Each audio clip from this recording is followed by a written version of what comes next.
Hello, today we're working with multiplication, okay? And one thing I wanted to say, because some of the videos are quite long, feel free at any moment to pause the video and try and work out the answers for yourself or practice any of the strategies that you're seeing, okay? So that's one thing I wanted to say to start off straight away. So we're working with multiplication. The first question we're answering is 23 times 7. Now in year 4, you should be familiar with partitioning. And we don't need to partition the 7, that stands on its own.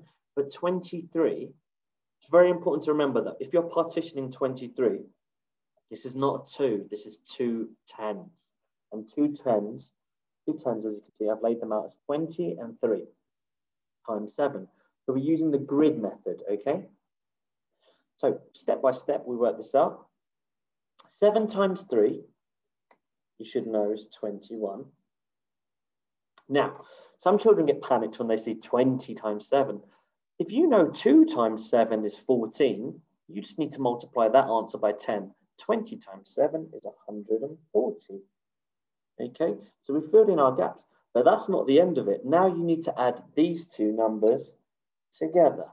Okay, 140 plus 21. So here I've got it laid out in column addition. Remember, fill in the gap with a 0 if you want to. Okay, and we're starting from the ones. So 0 plus 1 gives me 1. 4 plus 2 gives me 6. 100 plus 0 gives me 1.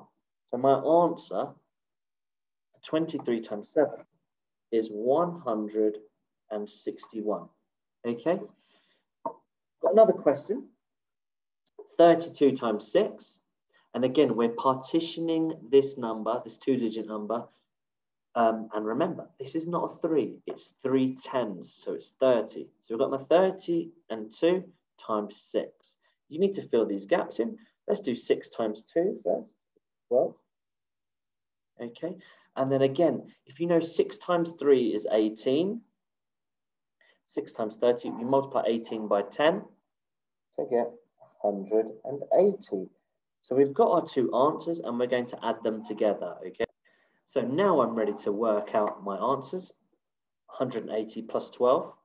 I'll fill in my gap again with a 0 and we're starting from the ones. 0 plus 2 gives me 2. 8 10s plus 1 10 gives me 9 10s. 100 plus 0 gives me 100. So my answer is 192. All right, there we go. So now let's do an example with 2 digits times 2 digits, all right? So now I've got another example question here, 22 times 13. And if we're using the column, the partitioning, the grid method, we split our 22 into 22.